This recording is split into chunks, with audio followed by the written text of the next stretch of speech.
Moi, ce que j'aimerais, Jean-François, c'est que tu me parles de ton arrivée au Bercail. 1984, hein, c'est pas hier, c'est avant-hier. Hein. Et comment on arrive là par hasard, mais par amour surtout. Et l'entrée sur le Bercail, c'est cette combinaison entre les solidarités et l'agriculture. Hein. Somme toute, j'ai 24 ans, je suis jeune diplômé de l'enseignement agricole, je travaille sur l'ONF. Et puis, il y a ce projet qui émerge en Barest, qui combine solidarité, cette population handicapée dont je n'ai aucune connaissance, et surtout la motivation d'un projet qui vise à redynamiser un domaine viticole, quoi. Voilà. Tu t'es dit, là, il y a une belle opportunité. Il y a une opportunité, elle est locale, elle est un peu en alternative à ce qui se pratique dans la région. Et puis là, à côté de chez moi, je suis de Saint-Raphaël, à Puget-sur-Argence, c'est une opportunité, un réseau. Je mets le pied dans le Bercail, quoi, et je tombe dans le Bercail, quoi. Voilà. Tu tombes dans le Bercail et Et j'en sors plus. Et t'en sors plus, voilà, c'est ça. Je n'en sors plus. Pourquoi avoir accepté cet emploi au départ? Alors, il y a le défi lié à l'activité, j'en rêve, se voir proposer ce challenge qui consiste autour de cette propriété, rappelons-le, qui est une propriété bourgeoise à l'abandon. Il y a comme un défi et j'y mets les pieds sans connaissance du secteur. Et pour le coup, c'est la surprise. Mais c'est surtout la rencontre avec le peuple, j'avais presque envie de dire, des personnes handicapées, qui m'accompagnera, hein, parce qu'on peut le dire comme ça, pendant 40 années, quoi. Tu as trouvé une vraie vocation, en fait, professionnelle et de vie. Absolument. Vocation, du sens, évidemment, on n'en perd pas. Et puis surtout, de la joie, du bonheur. C'est quelque chose dont on ne se remet jamais. Hein.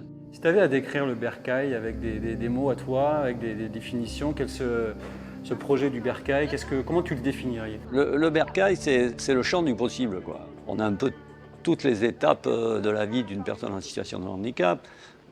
On a des établissements médicalisés, on a des hébergements, c'est des services d'accompagnement à la vie sociale sur Fréjus. En fait, c'est un rêve de citoyenneté. Le mot n'est pas trop fort. La rencontre s'établit sur des dimensions humaines, sans stigmatisation, avec légèreté.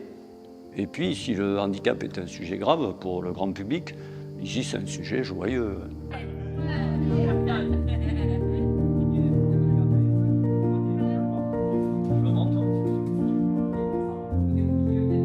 Est-ce qu'au début, tu aurais imaginé rester aussi longtemps au Bercail? Et pourquoi est-ce que tu as décidé de poursuivre cette aventure ici? Le Bercail, je l'ai évoqué, c'est un peu la start-up, quoi.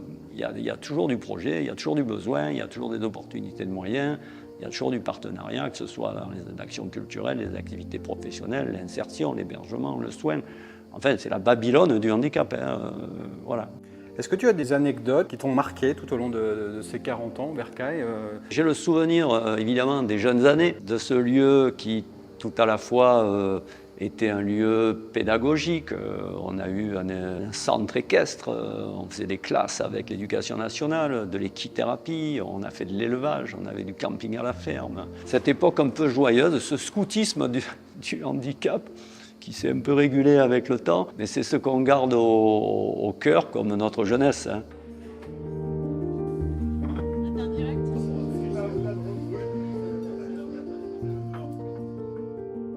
Si tu devais laisser un message à l'ensemble des résidents et des collaborateurs du Bercail?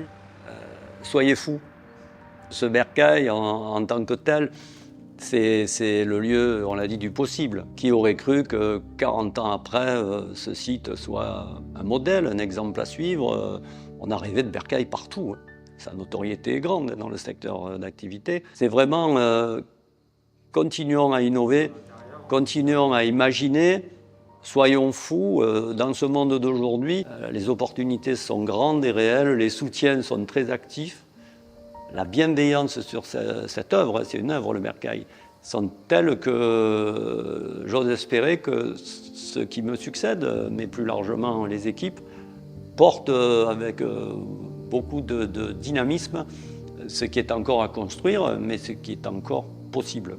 De l'audace, et on parlera du Bercail encore longtemps. Voilà.